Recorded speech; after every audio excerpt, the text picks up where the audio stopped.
জি ভাই, ক্যামেরাম্যান ভাইরা বসে যান, খুব দ্রুত বসে যান, দেরি করে না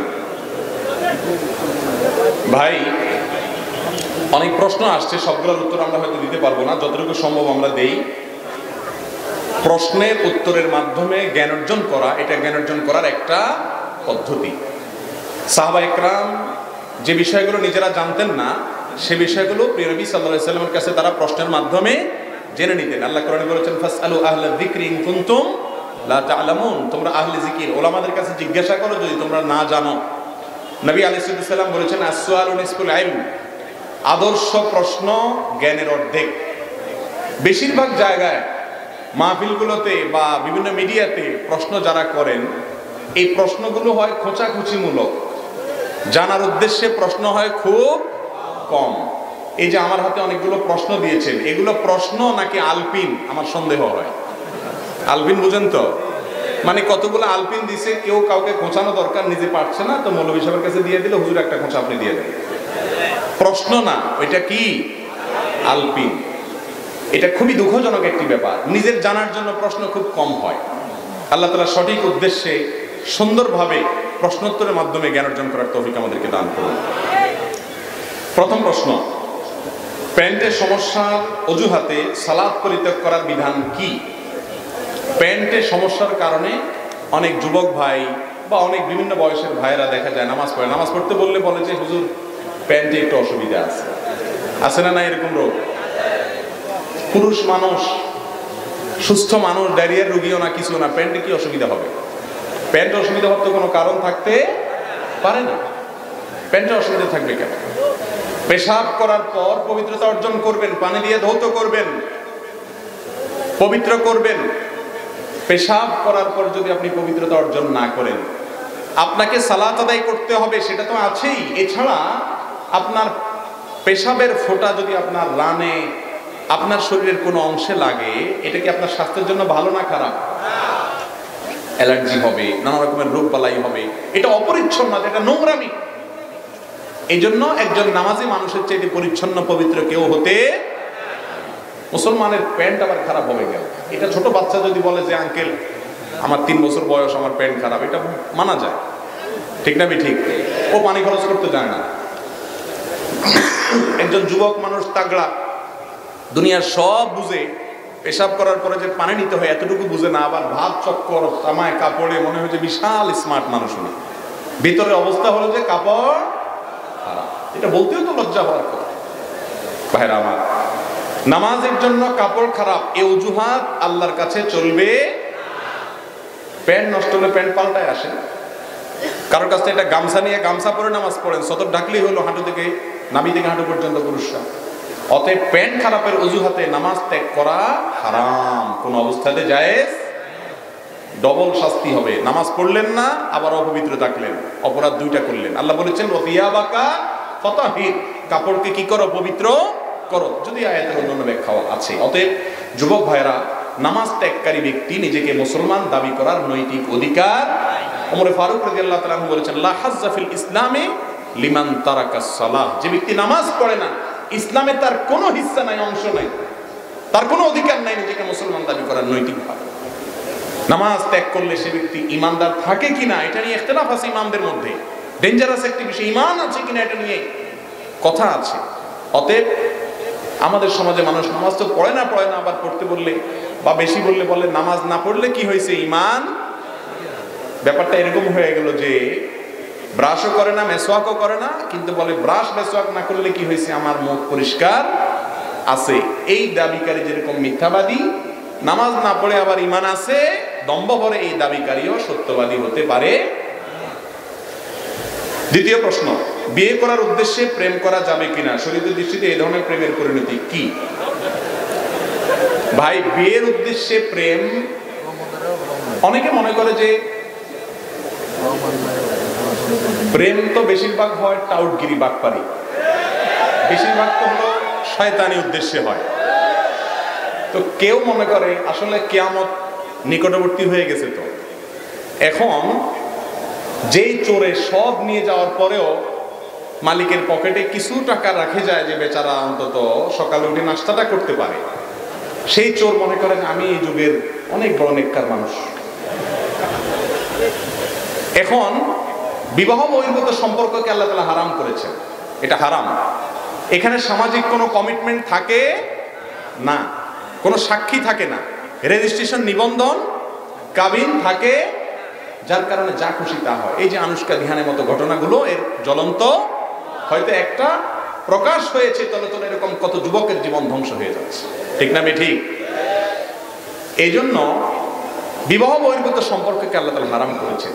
প্রশ্নকর্তা জানতে চেয়েছেন এগুলোর পরিণতি কি? ভাই, পরিণতি হলো এই তথাকথিত প্রেমের মাধ্যমে যে সম্পর্কগুলো হয় এগুলো খুব বেশি একটা টিকে। আজকাল একটা স্লোগান বের হয়েছে যে অপরিচিত একটা ছেলে মেয়ে বিয়ের পরে হঠাৎ করে তার সাথে থাকতে হবে, বিষয়টা কেমন হয়ে গেল, একটু আগে থেকে গেট টুগেদার, একটু বোঝাপড়া হলে ভালো। খুব ভালো কথা। আমি সব জায়গায় বলি, মুরব্বী চাচাদেরকে জিজ্ঞাসা করে দেখেন, 30-40 বছর আগে যারা বিয়ে করেছে, আজকালকার মতো এই তথাকথিত অবৈধ প্রেমের কোনো অস্তিত্ব তখন খুব একটা ছিল? চাচাদেরকে জিজ্ঞাসা করেন, চাচিদের সাথে তাদের সম্পর্ক যত নিবিড় ছিল, ভালোবাসা যত গভীর ছিল, এখন এই লুতুপুতু প্রেমের নামে অবৈধ সম্পর্ককারী যুবকদের স্ত্রীদের সাথে এই সম্পর্ক, সেদিন পত্রিকায় দেখলাম প্রতিদিন 39টা করে বিবাহ বিচ্ছেদ হচ্ছে, তালাক তরতর করে বাড়ছে, পরিবারগুলো ভেঙে খান খান হয়ে যাচ্ছে, মহারণা 10 লাখ ধরে যাতে তালাক না হয়, ঠিক না ঠিক? তাহলে অবৈধ সম্পর্ক আর গেট টুগেদার এটা পরিবারে শান্তি আনতে পারে। যারা নাটক সিনেমাতে সারাদিন আপনাদেরকে প্রেমের অভিনয় করে শিখায় কিভাবে প্রেম করতে হয়, কিভাবে প্রেমকে জয় করতে হয়, বাবা মা সমাজ সবার বিরুদ্ধে গিয়া হইলেও পালায় যাইতে হয়, মাইদ্যর খায়া হইলেও প্রেমে জিততে হয়, এই ট্রেনিং যারা দেয় ওই লোকগুলোর ব্যক্তিগত জীবনে, পারিবারিক জীবনে দেখেন এগুলা বেশিরভাগই 10টা-12টা করে বিচ্ছেদ, ঠিক না ঠিক? বোঝা গেল যে অবৈধ সম্পর্কের মাধ্যমে হারামে আরাম আসতে পারে। এখন মুশকিল হলো, ওই যে পকেটে 10 টাকা রেখে যাওয়া চোর মনে করতেছে আমি তো ভালো চোর। এখন প্রেম করে সব করে প্রতারণা, এই জন্য যে পাক্কা বিয়ের নিয়তে প্রেম করে সে মনে করে আমার নিয়ত তো ভালো। প্রেমের নিয়তে বিয়ে করা যদি জায়েজ হয়, তাহলে কোরবানির নিয়তে গরু চুরি করাও জায়েজ হবে। কথা বুঝতে পারছেন? যদি আরেকজনের গরু নিয়ে আসেন, আপনার নিয়ত ঠিক আছে, নিয়ত কি আছে? ঠিক আছে, আপনি কোরবানি করবেন, বিসমিল্লাহ আল্লাহু আকবার বলে খালেস নিয়তে আল্লাহকে খুশি করার জন্য কোরবানি করছেন, আরেকজনের গরু চুরি করে, জায়েজ হবে? আপনার নিয়ত হলো বিয়ে করবেন, বুঝলাম, নিয়ত বুঝলাম ভালো, কিন্তু কাজটা করতেছেন খারাপ, বিবাহ বহির্ভূত সম্পর্ক, তবে এটা কি হবে না? হালাল হবে। নাম্বার 3, হস্তমৈথুনের শরীয়ী বিধান কি? এক্ষেত্রে অভ্যস্তদের আত্মনিয়ন্ত্রণের উপায় কি? খুবই গুরুত্বপূর্ণ একটি প্রশ্ন। আজ যুব সমাজ ধ্বংসের দ্বার প্রান্তে চলে যাচ্ছে। অনেক যুবকরা ব্যক্তিগতভাবে আমাদেরকে জানান, ভাইরা আমার, হস্তমৈথুন একটি হারাম এবং কবিরা গুনাহ। জেনা করা যেরকম গুনাহ হারাম, হস্তমৈথুন করাটাও কি হারাম।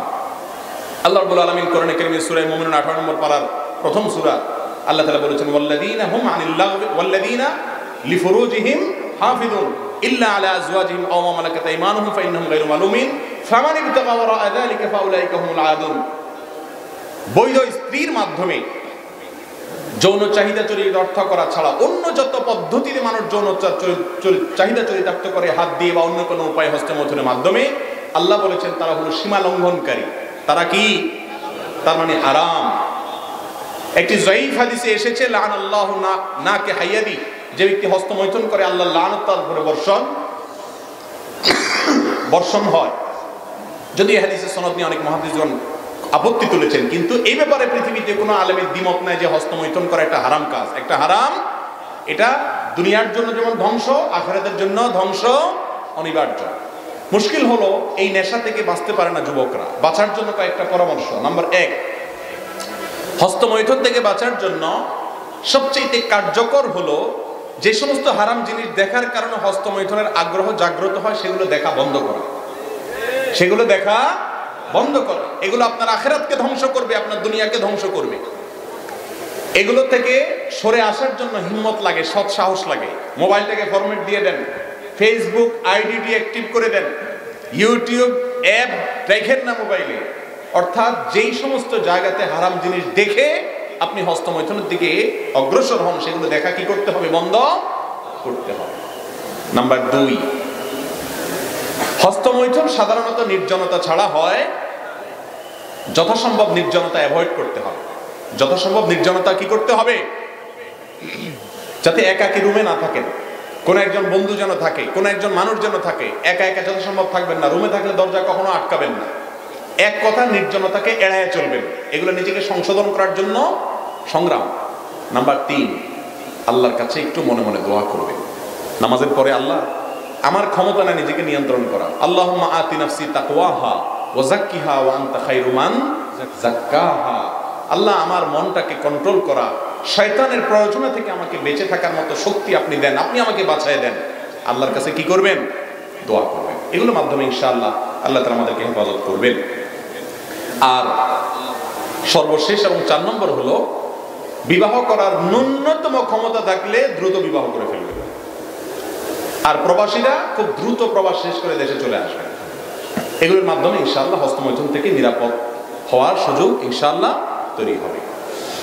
এরপরে প্রশ্ন, পর্নোগ্রাফি দেখার ফলে শরীর থেকে নির্গত তরল পদার্থের কারণে গোসল ফরজ হয় কিনা? প্রথম কথা হলো, পর্নোগ্রাফি দেখা হারাম। এই হারাম কাজ করার পর আপনার শরীরে কোনো অবস্থা হোক বা না হোক, এই দেখাটাই কি হারাম।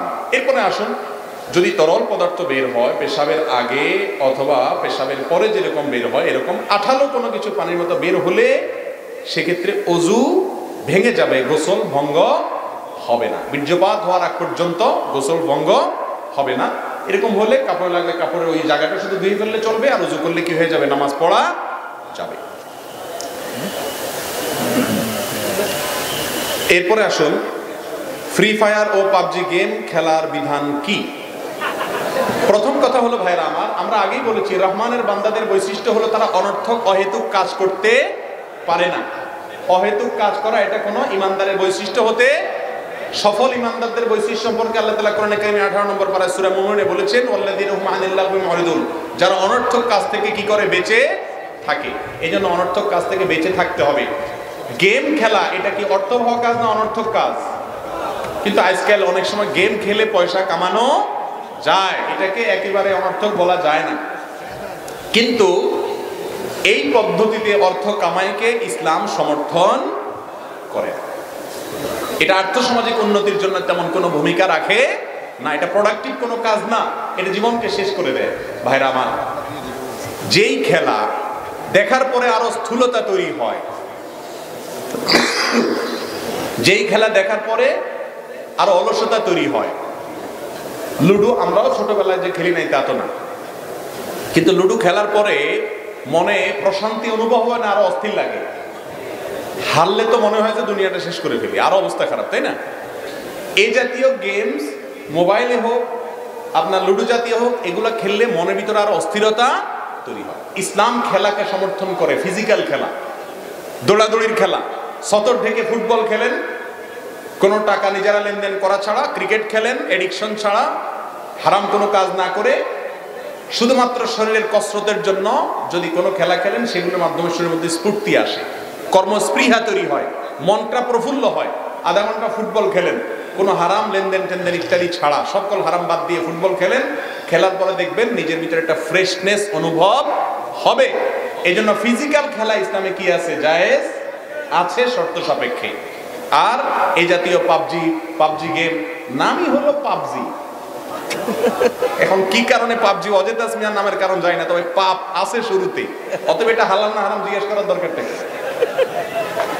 আর দ্বিতীয় কথা হলো যে এই যে পাবজি, ফ্রি ফায়ার, এই সমস্ত গেমগুলোর ভিতরে অনেক শিরকের উপাদান আছে। সব মিলিয়ে এটা কোনো মুসলমানের জন্য খেলা কি নাই? যুবক ভাইরা, সময় কাটানোর জন্য আপনারা গেম খেলেন, আমি জানি যে সময় কাটে না। আপনাদের হাতে এত সময়, যে সময় কাটানোর জন্য গেম খেলা লাগে। আর সাহাবায়ে কেরামের এত অল্প সময় ছিল যে রাসূলের কাছে বললেন, ইয়া রাসূলুল্লাহ কদ কাসুরা আমালুল ইসলামে কদ কাসুরা আলাইনা, ইসলামের এত কাজ ইয়া রাসূলুল্লাহ কখন আমরা করে শেষ করব, একটু সংক্ষেপ করে দেন। রাসূলুল্লাহ সাল্লাল্লাহু আলাইহি ওয়াসাল্লাম সংক্ষিপ্ত রূপ বলে দিতেন। আর আমাদের হাতে এত সময় যে নামাজ পড়ে, রোজা রেখে, হজ যাকাত, প্রতিদিন এক পারা কোরআন তেলাওয়াত, ইসলাম শোনা শেখা সব করার পরে আরো এত হিউজ সময় যে পাবজি গেম খেলে সময়টা কাটাইতে হয়। আবার ঠিকও বলে, মাহফিলের ঠিকের কোনো ঠিক নাই। জি ভাই, এগুলো জায়েজ নেই। এলাকার অধিকাংশ তরুণ প্রযুক্তির অপব্যবহারের কারণে এ ধরনের পর্নোগ্রাফিতে আসক্ত। আমরা কতিপয় যুবক সমষ্টিগতভাবে বিষয়টি নিয়ে সাধ্য অনুযায়ী কাজ করছি। এবারে আপনার পরামর্শ, দিক নির্দেশনা কামনা করছি। পর্নোগ্রাফি নিয়ে পরামর্শ চাচ্ছেন ভাই, আমরা হস্তমৈথুন নিয়ে যে পরামর্শগুলো দিয়েছি সেই পরামর্শগুলোই এখানে রিপ্লেস করবেন এবং অবশ্যই নেককার বন্ধুদের সাথে থাকবেন। বিশেষ করে যুবক ভাইদেরকে বলছি, যে বন্ধু আপনার হারাম থেকে বাঁচতে শিখে, খুব কঠিন এবং সব এরকম যুবকের সংখ্যা খুবই কম। আল্লাহ বলেছেন, ইয়া আইয়ুহাল্লাযীনা আমানুত্তাকুল্লাহ ওয়া কুনু মাআস সাদিকিন, হে ঈমানদাররা তাকওয়া অবলম্বন করা, তার উপায় হলো সত্যবাদী বা ভালো মানুষদের সাথে থাকো। অতএব এই পর্নোগ্রাফি থেকে দূরে সরে আসার জন্য ভালো পরিবেশ, নেককারদের সান্নিধ্য, ভালো মানুষদের সাথে থাকার কোনো বিকল্প হতে পারে না। শেখ, আমি তো প্রশ্ন মাত্র শুরু করছি। আপনার আলোচনা শুনবেন না প্রশ্ন শুনবেন? প্রশ্ন দেখছেন, আওয়াজ নাই, সবাই প্রশ্ন শুনবে। এটা তো আপনি ফুসলে রাজি করেছেন, ফুসলে রাজি করলে তো হবে না। আচ্ছা যাক, সংক্ষেপে শেষ করি। কোনো ব্যক্তি যদি অনেকের কাছে ঋণ চেয়ে ঋণ না পাওয়ার পর সুদের দ্বারস্থ হয়, তাহলে ওই সব মানুষ গুনাহগার হবে কিনা যাদের কাছে টাকা থাকার পরও ঋণ দেয় নাই? খুবই দরকারি একটি প্রশ্ন। ভাইরা আমার, কেউ ঋণ চাইলো, আপনার কাছে টাকা আছে কিন্তু আপনি দেন নাই, বেচারা বাধ্য হয়ে সুদে ঋণ নিতে হয়েছে, তাহলে সেক্ষেত্রে আপনি গুনাহগার হবেন কিনা? উত্তর হলো, যদি ওই লোককে ঋণ না দেওয়ার কোনো যৌক্তিক কারণ না থাকে, সম্পদের মোহে মায়ায় আপনি ঋণ দেন নাই, তাহলে তো আপনি অবশ্যই আল্লাহর কাছে কিছু না কিছু দায় আপনার থাকবে। তবে এর কারণে আপনি হারাম কাজ করেছেন এবং তার সুদের দায়ভার পুরো আপনাকে বহন করতে হবে এমন কোনো কথা নাই। কারণ ইসলামে ঋণ দেওয়াটাকে ফরজ করা হয়, কিন্তু ঋণ দেওয়া অনেক বড় ইবাদতের কাজ। কোন কোন ক্ষেত্রে কোন কোন হাদিসে আসছে যে দানের চাইতে পর্যন্ত বেশি সওয়াব হয় কিসে? ঋণ দিলে। কোন কোন ক্ষেত্রে এই জন্য ঋণের কালচারটা আবার ফিরে আসতে হবে। এই যে গ্রামে গঞ্জে সুদের বিশাল বড় প্রচলন, অহরহ প্রচলন, এগুলার অন্যতম বড় কারণ হলো হালাল ঋণ দেওয়ার সিস্টেম আজ আমরা হুজুররা শুধু মাসআলা বললে হবে না, তো মানুষকে হালাল ঋণ দেওয়ার সিস্টেম চালু করতে হবে প্রচলিত আইন এবং নিয়ম অনুসরণ করে। অতএব ব্যক্তিগতভাবে এক অন্যকে ঋণ দিতে সম্পদের মোহের কারণে অস্বীকৃতি জানানো উচিত। মুশকিল হলো, ঋণ যে দিবে, ঋণ তো নিতে পারলে আর পাওনাদারকে চিনেও না। এরপরে এমন একটা ভাব যে ওই লোকটা যেন ভিক্ষা চাইতে আসে। এই রোগটা এখন আমাদের সমাজে ব্যাপক আকার ধারণ করেছে, তাই না? একটা হাদিস শুনেন, সহিহ বুখারীতে আসছে, রাসূল আকরাম সাল্লাল্লাহু আলাইহি ওয়াসাল্লাম বলেছেন, খিয়ারুকুম আহসানুকুম খায়রুকুম আহসানুকুম কাদাআ, তোমাদের মধ্যে সবচেয়ে ভালো মানুষ হলো ওই ব্যক্তি যে ব্যক্তি বাকি নেওয়ার পরে, ঋণ নেওয়ার পরে সেটাকে পরিশোধ করার ক্ষেত্রে ভালো মানুষের পরিচয় দেয়, ওয়াদা ঠিক রাখে। দোকান থেকে একবার বাকি নিতে পারলে আর ওই দোকানের সামনে দিয়া হাঁটে না, আর চিনেই না। এটা কোনো মুসলমানের চরিত্র হতে। অতএব যারা ঋণ দেয় না তাদেরকে এককভাবে দোষ দেওয়া যাবে না। ঋণ নেওয়ার পরে টালবাহানা করা, মাতলুল গানি যুলমুন, নবীজি বলেছেন যার দেওয়ার সামর্থ্য আছে তারপর ঘোরাঘুরি করে, এটা আরেক অবিচার। অতএব ভাইরা আমার, শুধুমাত্র নামাজ কালাম পড়া, টুপি লাগানো আর দাড়ি রাখা, এটার নাম ইসলাম না। এটা ইসলামের অনেক গুরুত্বপূর্ণ অংশ। ইসলামের অতীব গুরুত্বপূর্ণ অংশ হলো নিজের চরিত্র, লেনদেন, এগুলোকে ঠিক করা। অতএব ঋণ নিলে সময় মতো পরিশোধ যে করে তাকে নবীজি বলেছেন যে খায়রুকুম, সে তোমাদের মধ্যে উত্তম, আহসানুকুম কাদাআ। বিধায় শুধুমাত্র যে ঋণ দেয় নাই তাকে এককভাবে দোষ দেওয়া যাবে না। যারা ঋণ নেন তারাও পরিশোধ করার মানসিকতা থাকতে হবে। যিনি ঋণ দেন তিনিও সাগ্রহে ঋণ দিতে হবে। আর ঋণে টাকা উঠবে কি উঠবে না এটা নিয়ে যদি ভয় থাকে, ইসলামী অর্থনীতিতে ঋণদাতার জন্য গ্রান্টার হিসাবে বন্ধক রাখার পদ্ধতি চালু করেছে ইসলাম। তার থেকে কোনো কিছু বন্ধক রাখেন, টাকা দিতে অস্বীকৃতি জানলে ওই জিনিসটা যথা নিয়মে এলাকার মুরব্বীদের মাধ্যমে বিক্রি করে টাকা উসুল করবেন। তাহলে তো আর তার বাহানা করার কি থাকে না, সুযোগ থাকে না। আর ঋণ দিলে লিখে নিবেন। আল্লাহ বলেছেন, ইদা তাদায়ানতুম বিদাইনিন ফাকতুবু, লেনদেন করলে, ঋণের লেনদেন করলে কি করতে হবে? লিখিত করতে হবে। আজকাল লিখিত করতে চায় না, বলে যে না না মাথা খারাপ, আপনার সাথে যে সম্পর্ক আমার, কি লিখবো টিখবো। এরপরে বেজাল লাগলে এবার দৌড়াদৌড়ি শুরু হয়। কোরআনের সবচেয়ে বড় আয়াত লেখা, সবচেয়ে বড় আয়াত হলো এই সম্পর্কে কোরআনে, ঋণ লেখার ব্যাপারে। উপযুক্ত বয়সে ছেলে মেয়েকে বিবাহ না দিলে এর দরুন ছেলে মেয়ে কোনো অপরাধ করলে তার জন্য অভিভাবক দায়ী থাকবেন কিনা? অবশ্যই দায়ী থাকবেন। আল্লাহ রাব্বুল আলামিন কোরআনে কারীমে বলেছেন, তোমরা তোমাদের অধীনস্থদেরকে বিবাহ দাও। কেন? ইউগনিহিমুল্লাহু মিন ফাদলি, তোমরা বিয়ে দিলে আল্লাহ তাআলা তাদেরকে তাদের দারিদ্র্য কি করবেন? দূর করে দিবেন। মুরব্বীরা বিয়ে দেন না, বলে যে নিজের পায়ে নিজে দাঁড়াও আগে। আমি সব সময় বলি, যুবক কি আরেকজনের পায়ে দাঁড়ায় আছে নাকি? এরপরে বলে নিজের পায়ে দাঁড়া। আরে বাবা, ও তো নিজের পায়ে দাঁড়ায় আছে, মাশাআল্লাহ। নিজের পায়ে দাঁড়ানোর এটা ডেফিনিশন জন কি, এটা এক একজনের কাছে এক এক রকম। কারোর কাছে লক্ষ লক্ষ টাকার মালিক হলে তারপরে যায় নিজের পায়ে দাঁড়ানো। মনে রাখবেন, বিবাহ করার জন্য কি দরকার? মহারণা দেওয়ার মতো, মিনিমাম মহারণা দেওয়ার মতো কোনো যোগ্যতা থাকা, অর্থনৈতিক, এবং স্ত্রীকে ডাল ভাত খাওয়ানোর মতো ক্ষমতা থাকা। রিক্সা চালালে তো ডাল ভাত খাওয়ানো যায়, এইটুকু ক্ষমতা থাকলেই তার বিয়ে করা জায়েজ আছে। আর এটারও যার ক্ষমতা নাই সে রোজা রাখবে। আজকাল মুরব্বীরা ছেলেদের মেয়েদের বিয়ে দিতে দেরি করতে করতে করতে করতে এত বেশি দেরি করে ফেলেন যে তারা তলে তলে অনেক হারাম সম্পর্ক করে। অবশ্যই এর দায়ভার মা বাপ এড়াতে পারবেন। বিবাহের অন্যতম উদ্দেশ্য হল চরিত্রের সংরক্ষণ, হেফাজত। অতএব চরিত্র যদি সন্তানের নষ্ট হয়, মা বাবার অবহেলার কারণে মা বাবা আরো পয়সা চায়, পয়সাওয়ালা চায়, তাহলে সেক্ষেত্রে অবশ্যই মা বাবার কি হবে? গুনাহ হবে।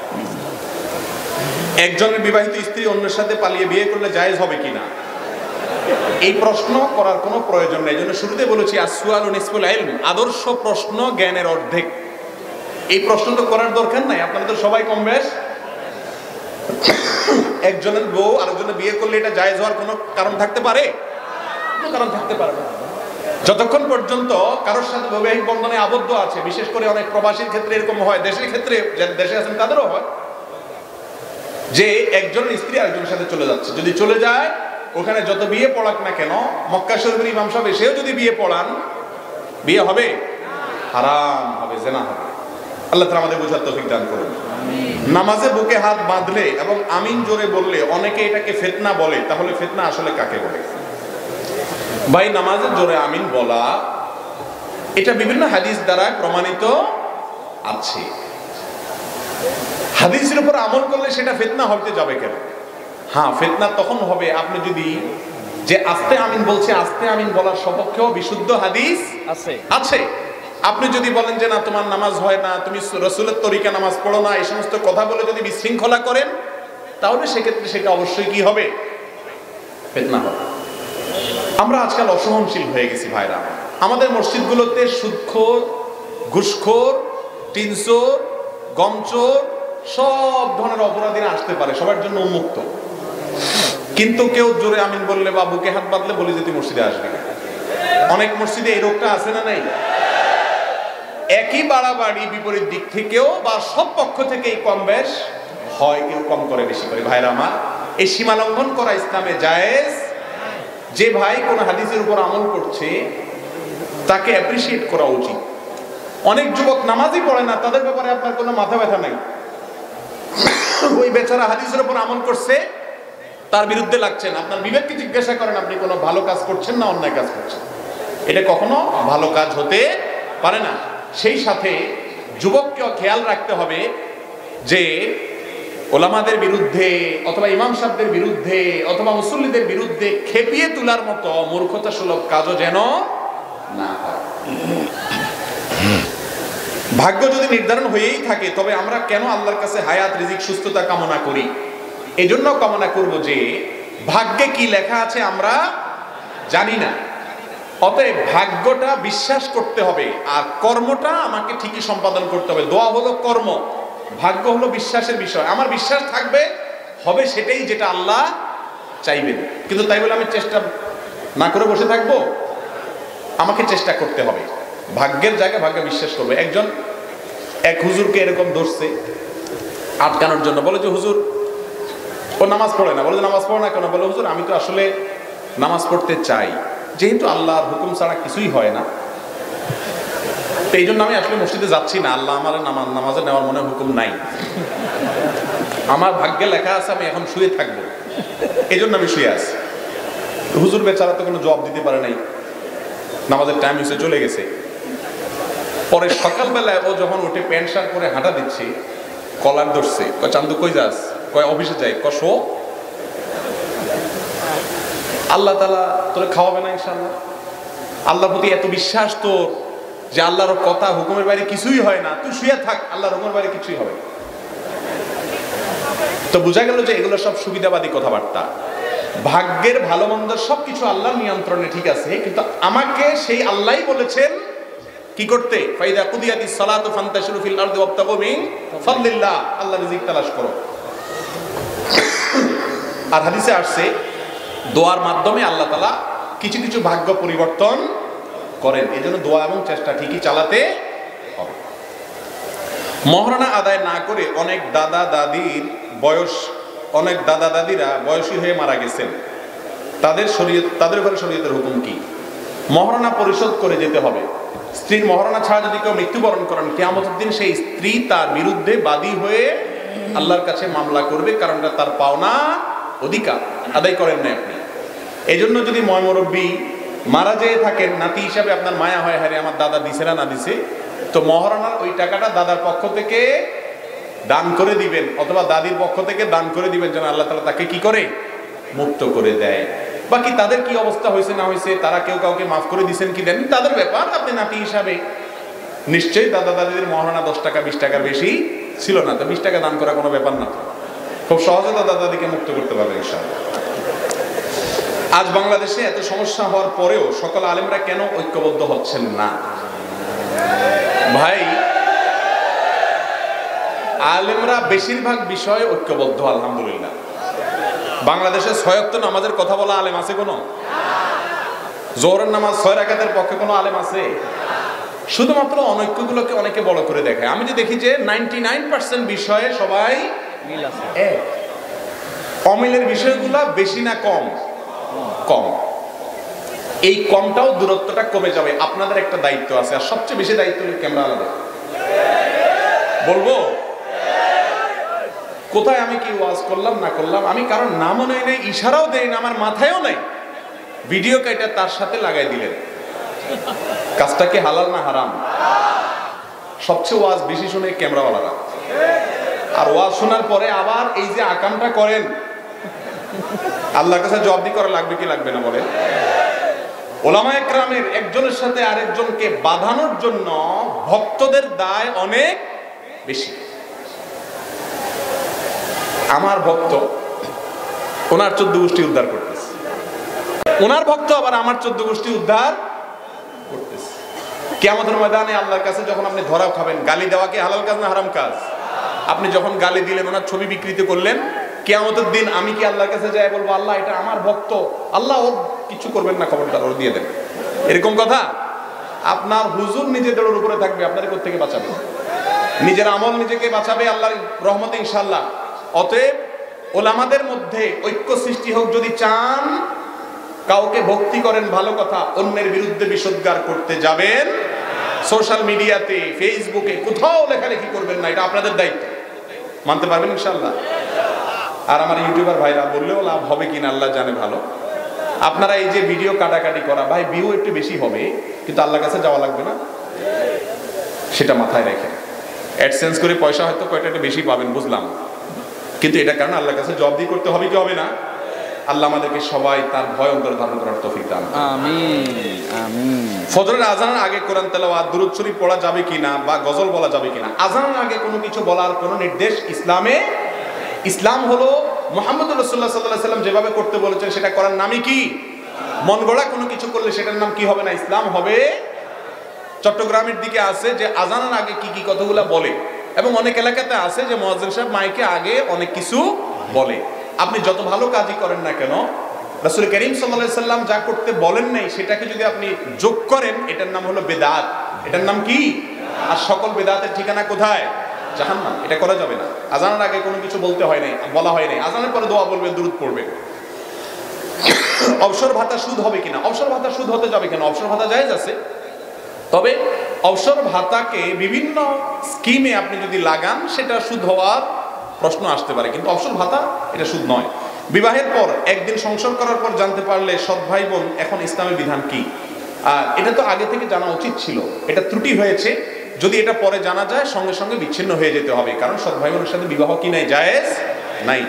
ইসলামের দৃষ্টিকোণ থেকে বিয়ের আগে তো প্রেম করা হারাম, কিন্তু যারা প্রেম করে বিয়ে করে তাদের বিয়ে কত পার্সেন্ট হালাল? ভাই এটা তো উত্তর আমরা দিয়ে ফেলেছি, তারপরে শুধু এটুকু বলি যে বিবাহ যদি করে, অনেকে মনে করে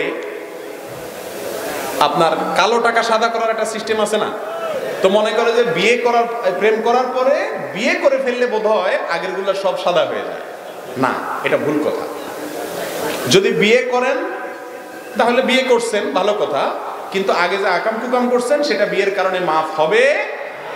জামাই বউ দুজন আল্লাহর কাছে চোখের পানি ফেলে মাপ চান আর লজ্জিত হন, নির্লজ্জের মতো হারাম কাজ করেছেন, আল্লাহর কাছে মাপ চাইতে হবে। বিয়ে করলে আগেরটা কি হয়ে যাবে না, হালাল হয়ে যাবে না, তো বিবাহ হয়ে যাবে, সমস্যা নেই। ধূমপানের ক্ষতি কি কি? ধূমপান করা কি হারাম? ধূমপান মানুষের স্বাস্থ্যের জন্য ক্ষতি করা, ইসলামের জন্য ক্ষতিকর কোনো কিছু মানুষের গ্রহণ করা খাওয়া জায়েজ নাই। আল্লাহ বলেছেন আতুল কবিয়াদিক মিলে তাহলে নিজেদেরকে শেষ করিও না। ধূমপান এটা ক্ষতিকর কিছু নেওয়া জায়েজ নাই। টাকা ফিক্স করে এসে বয়ান করাটা কতটা জায়েজ? ভাই এটা তো আমি দেখি নাই, প্রশ্নটা দেখলে হয়তো উত্তর দিতাম না। বলে উত্তর কেন দিতেন না? কারণ হলো এই সমস্ত প্রশ্নের অনেক লম্বা কথায় উত্তর দিতে হয়, আমার সময় নেই। তারপরে সংক্ষেপে বলি যে কাজে টাকা নেওয়া জায়েজ সে কাজে চুক্তি করাও নাজায়েজ হলে নেওয়াও জায়েজ হবে না, চুক্তি করাও কি হবে না, জায়েজ হবে। মৌলিকভাবে ওয়াজ মাহফিলে আসার আগে টাকার চুক্তি করা, না দিলে ঝগড়াঝাটি করা, এটা কোনো আলেমের, ইসলাম প্রচারকের শান হতে পারে না। রাসূল আকরাম সাল্লাল্লাহু আলাইহি ওয়াসাল্লাম তো দিন প্রচার করতে গিয়ে মায়ের খাইছেন। আপনারা তো আমাদেরকে একটু ভাত তরকারিও দেন ভালো ভালো, আলহামদুলিল্লাহ, আবার পয়সাও দেন, সেখানে চুক্তি করতে হবে কেন? কিন্তু মুশকিল হলো চুক্তিটা আসলে অনেক সময় সাদে করে না। আমি চট্টগ্রামে এক জায়গায় গেছি, অনেক ভেতরে, মাহফিল টাহফিল সব শেষ করে আমরা এসে বাসে উঠে গোসাবা দিয়ে হুজুর যান। আরে ভাই বুঝলাম যাবো, আমার বাসের ভাড়াটা তো দিল অন্তত, বাসের ভাড়াও যদি না দাও, আমার তো প্রতিদিন মাহফিলে যাওয়া লাগে, তো আমি বাপদাদা জমি বেশি এসে মাহফিল করবো নাকি? এখন মুশকিল হলো যে আয়োজকরাও অনেক সময় দায়িত্বশীল আচরণ করেন না, আবার আলেমরাও আলেমের শানের থেকে বাইর হয়ে যান, এটাকে পয়সা কামানোর মাধ্যম বানায় ফেলছে। এটা কখনো কোনো আলেমের শান হতে, আমি তো বলি যে এক জায়গায় কম দিলে আরেক জায়গায় একটু বেশি দিয়েছে, আলহামদুলিল্লাহ গড়ে সমান হয়ে যাবে, কিন্তু আয়োজকদেরও দায়িত্বশীল ভূমিকা রাখা উচিত। অনেক ওলামা ইকরাম দেখা যায় যে ওয়াজ মাহফিল করতে গিয়ে কয়দিন আগে কোনো আলেম জানি গাড়ি অ্যাক্সিডেন্ট করে, নতুন গাড়ি শেষ হয়ে গেছে, সাদিক আজহারি সাহেব না, এরকম অনেক ওলামা ইকরাম আছে। মৌলানা হাসান জামিল সাহেব একবার দেখলাম যে মাহফিল থেকে আসার সময় গাড়ি শেষ হয়ে গেছে, এটা গাড়ির দাম কত? তো এই জন্য মাহফিলের আয়োজকরাও দায়িত্বশীল ভূমিকা রাখা উচিত। মাহফিলের নাম দিয়া লাখ লাখ টাকা উঠাইয়া হুজুরের কোনো রকম বিদায় ডাইকে বাকিগুলো ভাগযোগ করে নিয়ে নিলেন, অথবা বাকিগুলো দিয়ে অন্য কোনো কাজ করলেন। ভালো করে শুনে রাখেন, মাহফিল আয়োজকরা অনেক সময় টাকা উঠাইয়া টাকা বাঁচায়, ইচ্ছাকৃত টাকা বাঁচাইয়া লাগবে 2 লাখ উঠাইলেন 5 লাখ, বাকি 3 লাখ আপনি অন্য তথাকথিত ভালো কাজ করলেন, এটা কিন্তু জায়েজ। হ্যাঁ, আপনি কার্পণ্য করলেন না, এরপরও কিছু থেকে গেছে, সেটা দিয়ে যে কোনোটা ভালো কাজ করতে পারেন, কিন্তু আপনি প্ল্যান করেছেন, মানুষ থেকে নিয়েছেন, মাহফিলে কথা বলে আপনার উদ্দেশ্য হলো 10 টাকা খরচ করে 20 টাকা বাঁচাবো, আমার অন্য কোনো টার্গেট আছে, এটা হলো প্রতারণা, এটা জায়েজ নাই। অতএব শুধুমাত্র হুজুরদের বিরুদ্ধে মাসালা ঠুকাই দিলেন, আয়োজকদের বিরুদ্ধে 2-4টা বলেন। আল্লাহ আমাদের সবাইকে আল্লাহর ভয় অন্তরে লালন করার তৌফিক দান করুন। তবে এইভাবে টাকা হাঁকাইয়া এবং এটা নিয়ে বার্গেনিং করে, বাড়াবাড়ি করে ওয়াজ মাহফিল করা কোনো আলেমের শান হতে পারে না। আমি আপনার কাছে জানতে চাই, যারা বিভিন্ন কোম্পানির কাছ থেকে, ডাক্তাররা বিভিন্ন কোম্পানির কাছ থেকে নগদ টাকা উপঢৌকন গ্রহণ করার বিনিময়ে ওই কোম্পানির প্রোডাক্ট লিখেন, এটা শরীয়ত সম্মত কিনা? এই বিষয়ে আমাদের একটা ভিডিও আছে, এটা দেখে নিতে পারেন। সংক্ষেপে শুধু এটুকু বলি, ডাক্তারদের জন্য ঔষধ কোম্পানির গিফট, টাকা পয়সা, বিভিন্ন সুবিধাদি, এগুলো গ্রহণ করা জায়েজ নাই। গ্রহণ করার একমাত্র পদ্ধতি হলো নতুন একটা প্রোডাক্ট কোনো কোম্পানি বের করেছে, ডাক্তারকে সেটা পরিচিত করার জন্য স্যাম্পল দিয়েছে, এটুকু জায়েজ হতে পারে। কিন্তু আমাদের দেশে যেটা হয় আমরা জানি, এই বিষয়ে আমি একটা ভিডিওতে কিছু কথা বলেছি, বলার পরে বাংলাদেশের একজন এনবিআর এর একজন কমিশনার, উনি আমাকে ফোন করে বলতেছেন, ভাই আপনার ভিডিওটা হয় নাই। আমি বললাম কেন? বলে যে আপনি প্রকৃত অবস্থা যদি জানতেন আরে কড়া করে বলতেন, উনি বললেন যে আমি এক ওষুধ কোম্পানির মালিককে ডাকে আনছি আমার অফিসে, এনে মায়ের ছাড়া বাকি সব কিছু তাকে দিছি, কারণ আমার ওয়াইফের একটা অ্যান্টিবায়োটিক কিনতে গেছি 95 টাকা করে। আমি খোঁজখবর নিয়ে দেখলাম যে ওইটা কস্ট মাত্র 15 না 20 টাকা, আর বাকিগুলো যাই হলো এই উৎকোচ ডাক্তারদেরকে এমনি সেমনি দিতে দিতে গরিব রোগীদের ক্ষতি হয়। একজন ডাক্তার তিনি প্রেসক্রিপশন করার বিনিময়ে আমার কাছ থেকে যে ফি নিয়েছেন, এর কারণে তিনি বাধ্য আমাকে সুপরামর্শ দিতে। তিনি তলে তলে যদি ঔষধ কোম্পানির রিপ্রেজেন্টেটিভের কাজ করেন, ওষুধ বেচার ধান্দায় থাকেন, তাহলে এটার নাম প্রতারণা, এটা জায়েজ নাই। আল্লাহু আকবার উচ্চারণ করার সময় আকবরের রাকে টেনে পড়া ঠিক হবে কিনা? না, ঠিক হবে কেন? তাজবিদের সাথে বলতে হবে আল্লাহু আকবার, আল্লাহু আকবার, এরকম বলা যাবে না। অনিচ্ছাকৃত হয়ে গেলে অসুবিধা নাই, কিন্তু শুদ্ধটা শেখার চেষ্টা করতে হবে। ইসলামের দৃষ্টিতে হালাল কোনো খেলাধুলা আছে কিনা এটা আমরা বলেছি, কোন খেলাধুলা হালাল হারাম। বাবার 3 সন্তানের মধ্যে প্রথম সন্তানের নামে কিছু জমি বাবা লিখিত দেওয়া হয়েছে, বাকি 2 সন্তানকে কিছু সম্পত্তি ওসিয়ত করে গেছে। বাবা মারা যাওয়ার পর বড় সন্তান ওসিয়ত মানতে রাজি না, এই সমস্যার ইসলামিক সমাধান কি হবে? বাবা যদি জীবদ্দশায় একটা সন্তানের নামে ওসিয়ত করে যান যে তাকে এই সম্পদটা তোমরা দিও, তাহলে বাবা হারাম কাজ করেছেন, বাবা হারাম কাজ করেছেন। নোমান ইবনে বাশীর রাদিয়াল্লাহু তাআলা আনহু বাবা তার এক সন্তানকে কিছু সম্পদ দিয়েছেন, এসে রাসূলের কাছে বলছেন ইয়া রাসূলুল্লাহ আমার অমুক ছেলে কেটে দিয়েছেন। তিনি বলেছেন তোমার তো আরো সন্তান আছে, সবাইকে সেভাবে দিয়েছে সমানভাবে? বলি ইয়া রাসূলুল্লাহ দেই নাই। তখন বলেছেন ইত্তাকুল্লাহ ওয়া আদিলু বাইনা আওলাদিকুম আও আবনাইকুম, আল্লাহকে ভয় করো এবং সন্তানদের ব্যাপারে ন্যায়নিষ্ঠ আচরণ করো। অনেক বাবা মা বিশেষ করে গ্রামাঞ্চলে ছেলে মেয়ে যাটার সাথে একটা লাইন গেট আছে ওর নামে জমি কিছু দিয়ে লেখা দেয়, হারাম, কিয়ামতের মাঠে আল্লাহর কাছে দাঁড়াইতে হবে। এমনকি যে ছেলে আপনার বেশি আদর করে, বেশি খেয়াল করে, ওর জন্য আপনি বেশি জমি দিলে লিখে দিবেন, সেটাও কি হবে না? জায়েজ হবে না।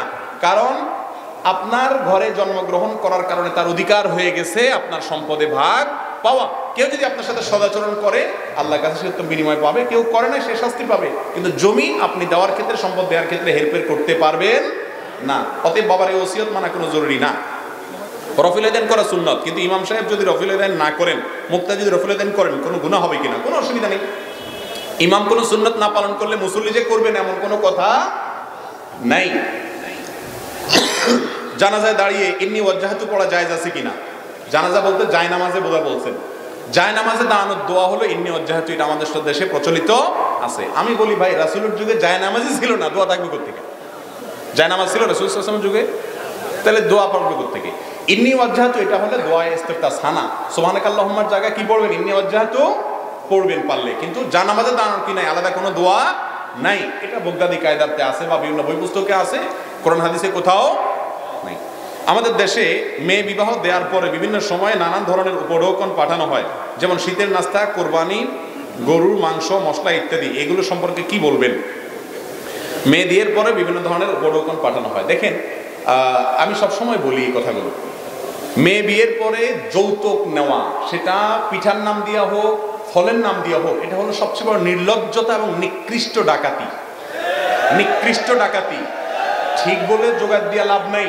যুবকরা হিম্মত করেন, আমার বিয়েতে শ্বশুরবাড়ি থেকে কোনো সুতাও নেব না ইনশাআল্লাহ। মুরব্বীরা নিয়ে নিলে ফেরত দেন, নিয়ে থাকলে ফেরত দিয়ে দেন। শেখ বলতেছেন, ভালো কথা বলছেন, নিয়ে থাকলে ফেরত দেন। দেখেন ভাইরা আমার বিয়েতে আমার শাশুড়ি একটা ফ্রিজ দিয়েছেন, তখন 10,000 টাকা দামের একটা ফ্রিজ দিয়েছেন। আমার ওয়াইফকে আমি বলেছি এটা আমি তো ঘরে ঢুকতেই দেবো না, এটা ফেরত দিয়ে আসতে হবে। যাই হোক, অনেক জোরাজোরি করে এটা দিছে। আমি 3-4 বছর ব্যবহার করার পরে, হাদিয়া দিছে, এখন কিছু করে না জোর করে, 3-4 বছর ব্যবহার করার পরে আমি 2009 সালে যখন সৌদি আরব চলে যাই, ওইটা আবার কৌশলে শাশুড়ির বাসায় দিয়ে আমি চলে গেছি। আজ দৌড় কালে দৌড়, আর ফেরত নেই। যুবকরা বা মুরব্বীরা অনেক সময় করে কি জানেন? মাসালা ঘুরায় নেয়। ছেলে যখন, মেয়ে যখন বিয়ে দেয়, তখন এই মাসালাগুলো খুব বলে, ভালো করে বলে, হুজুরের ভিডিওটা খুঁজে দেখায়, ভাই সাহেব দেখেন তো কি বলছে হুজুরে। কিন্তু আবার নিজের ছেলেটা যখন বিয়ে করায়, তখন আবার আমটা আমটা করে, কয় না খুশি হয়ে দিলে তো যায় যাচ্ছে। এই রোগটা আমাদের মধ্যে আছে না নাই? যৌতুক অভিশাপ, যৌতুক সামাজিক অভিশাপ।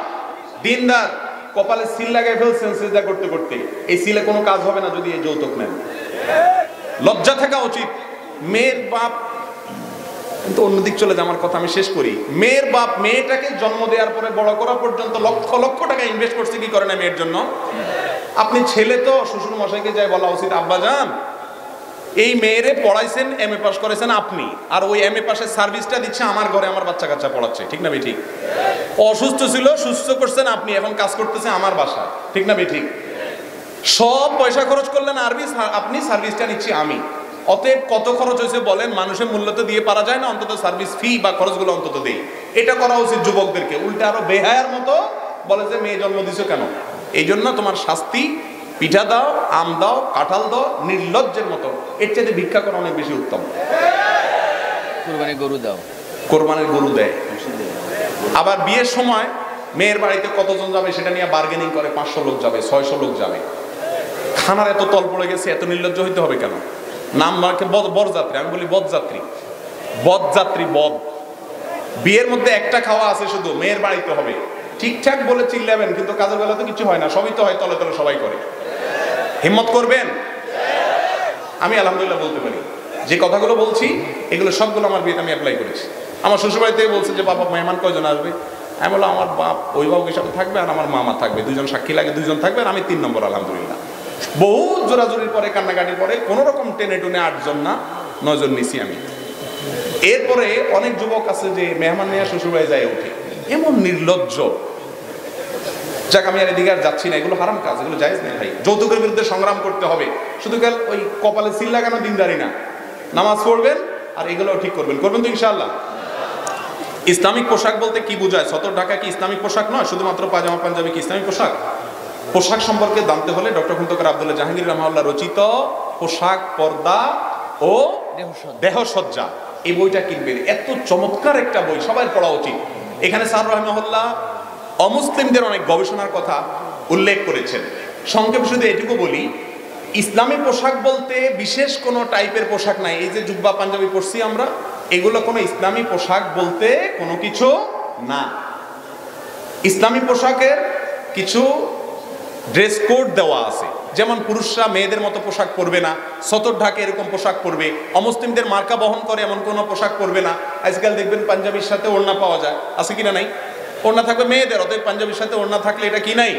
জায়েজ নাই, এটা মেয়েদের থাকবে। এখন মেয়েদের পাঞ্জাবিতে ওড়না থাকে না, পাঞ্জাবিতে না কি বলে, এদের জামাতে ওড়না থাকে না। ওড়না চলে আসছে কাদের? পুরুষের পাঞ্জাবিতে। শয়তানে এটারটা ওইটা লাগিয়ে দিছে, তো এটা জায়েজ নাই। কিন্তু বিশেষ কিসিমের পাঞ্জাবি, ফাড়া, গোল, জুব্বা এরকম কোনো নির্দেশনা ইসলাম দেয় নাই। শার্ট প্যান্ট পরেও একজন মানুষ ইসলামী পোশাক পরতে পারে, যদি ওই শর্তগুলো সে পালন করে চলে, টাকুন্ডিসি যেন না যায়। মেয়েদের ক্ষেত্রে পুরুষের সাদৃশ্য হবে না, বাজে মেয়েদের কোনো মডেলদের কোনো অনুসরণ করবে না, এবং পর্দা পশিদা থাকে এরকম পোশাক পরবে, অতিরিক্ত পাতলা পোশাক পরবে না। এ হলো ইসলামের ক্ষেত্রে পোশাকের ক্ষেত্রে ড্রেস কোড। গোসল করার পর যদি তার মনে পড়ে গোসলের প্রথম 2টা ফরজ তিনি আদায় করতে ভুলে গেছেন, পরবর্তী মনে পড়লেও কুলি করে এবং নাকে পানি প্রবেশ করলে তার গোসল ফরজ হয়ে যাবে কিনা? হয়ে যাবে, তার তীর রক্ষা করা জরুরি না। গোসল করে ফেলছেন, শরীরে পানি দিয়ে ফেলেছেন, পরে কুলি করছেন, নাকে পানি দিচ্ছেন, কোনো অসুবিধা নাই, হয়ে যাবে। অনেকে দ্বিতীয় বিয়ের বিধান কি? দ্বিতীয় বিয়ে সামর্থ্যবান পুরুষের জন্য জায়েজ আছে যদি বউয়ের মারধর ইত্যাদি সামলানোর ক্ষমতা থাকে, আর সবচেয়ে বড় কথা হলো যদি ইনসাফ করার ক্ষমতা থাকে। বিয়ে 2টা 3টা করবেন, একটারও খোঁজ খবর নেবেন না, এটা জায়েজ নাই। আল্লাহ তাআলা বলেছেন ফাইন খিফতুম আল্লাহ তাআদিলু ফাওয়াহিদা, আপনি একাধিক বিয়ে করলে স্ত্রীর অধিকার আদায় করতে পারবেন কিনা সেই ক্ষমতা যদি আপনার না থাকে, ভয় হয়, তাহলে আপনার জন্য একটা করা জায়েজ, 2টা করা জায়েজ। এই দেশে একাধিক বিয়ে, অনেক রিকশাওয়ালা ভাইয়েরা, অনেক শ্রমিক ভাইয়েরা, অনেক সাধারণ মানুষ নামাজ কালাম নাই, দিনদারি নাই, ইসলাম বুঝে না, 2টা 3টা বিয়ে করে এক এক জায়গায় ভালো রাখছে, খোঁজ খবর নেয় না। এরা একাধিক বিয়েকে কি করে ফেলেছে? বদনাম করে ফেলেছে। বাংলাদেশে ছেলের সংখ্যা বেশি না মেয়েদের সংখ্যা বেশি? মেয়েদের সংখ্যা বেশি, বেশি মানে অনেক বেশি। অতএব যদি একাধিক বিয়ে অ্যালাউড না হতো ইসলামে, তাহলে তো সব মেয়ের বিয়ে হতো। তবে হ্যাঁ, এক্ষেত্রে অবশ্যই যথাযথ নিয়ম অনুসরণ করতে হবে। অনেকে কাজের মেয়ে অথবা বান্ধবী বা দীর্ঘদিন সম্পর্ক রেখে যোগাযোগ করে, দেখা করে, মোবাইলে কথা বলে, একসাথে রিক্সায় ঘুরে এরপরে দ্বিতীয় বিয়ে করলে জায়েজ হবে কিনা? এটা কেমন প্রশ্ন হলো ভাই? এটা তো আমরা বলেছি বিবাহ বহির্ভূত সম্পর্ক হালাল না হারাম? হারাম। বিয়ে বহির্ভূত সম্পর্ক করলেন, এক হারাম কাজ করলেন, আবার বিয়ে করবেন ওয়াদা দিয়েছেন, আবার সে ওয়াদা খেলাপ করেছেন, আরেক হারাম কাজ করেছেন। কাম কয়টা করেছেন? হারাম দুইটা করেছেন। ইসলামী নাটকে কিছু কিছু ক্ষেত্রে ব্যাকগ্রাউন্ড মিউজিক ব্যবহার করতে হয়, জানতে চাই তা জায়েজ আছে কিনা। ভাইরা আমার, কোন নাটকে যদি ইসলামের কথাও বলে কিন্তু সেখানে উন্মুক্ত নারীকে প্রদর্শিত হয়, মিউজিকের ব্যবহার হয়, সেখানে ইসলামের যত কথাই বলা হোক না কেন সেটা আসলে ইসলামী নাটক হতে পারে না। হারাম কোনো জিনিস থাকলে সেটা ইসলামী হওয়ার সুযোগ নাই। নাম শুধু ইসলামী দিয়ে দিলেই কি হবে না, ইসলামী নাটক হয়ে যাবে না। ইসলামিক গান পাওয়া যায়, যত ইসলামী সঙ্গীত আছে শতকরা 1% 2% আছে কিনা আমার সন্দেহ আছে। ম্যাক্সিমাম ইসলামী সঙ্গীতে ব্যাকগ্রাউন্ডে এত সূক্ষ্ম মিউজিক আছে যেটা ধরার ক্ষমতা। আমি নিজে অনেক সময় এক দুটা শুনে শেয়ার টেয়ার দিয়ে পরে দেখি যে মিউজিক স্পেশালিস্টরা বলতেছিল ভালো করে শুনে দেখেন মিউজিক আছে, খুব হালকা মিউজিক দিয়ে রাখছে। বহুত কঠিন হয়ে গেছে বলে আমাদের জন্য। ইসলামের নাম দিয়া ইসলামী গান, ইসলামী অমুক, ইসলামী তমুক, কয়দিন পর ইসলামী জেনা বাইরে হয় কিনা আল্লাহ জানে। আল্লাহ তো আমাদের হৃদায়াত দান করুন। ইউটিউবে দেখা যায় কফি গাছে একটি ফল ধরে, ওই ফল বিড়ালের মতো একটি প্রাণী খেয়ে থাকে, তারপর ওই প্রাণী মল ত্যাগ করলে তা থেকে কফি তৈরি হয়। দেখেন ভাই, ইউটিউবে যা দেখবেন এটা এই ভিডিওতে কতটা অথেন্টিক আমি জানি না, আর যে বিষয় আমি জানি না সে বিষয়ে কথা বলা একজন মুসলমানের জন্য জায়েজ। এ বিষয়ে আমি কোনো কথা বলছি, আমি মৌলিক কথা বলছি। ইউটিউবে কিছু দেখলেই এসে সেটা বলতে হবে, বিশ্বাস করতে হবে, এর কোনো কারণ নাই, কারণ সেখানে সবকিছু কি হয় না, সত্য কথা বলা হয় না। আরেকটা প্রশ্ন আছে, একজন আলেম বলেছেন কারোর রক্তের গ্রুপ অমুকটা থাকলে সে ভালো হবে, অমুকটা থাকলে সে খারাপ হবে, সম্পর্কে আপনার বক্তব্য কি?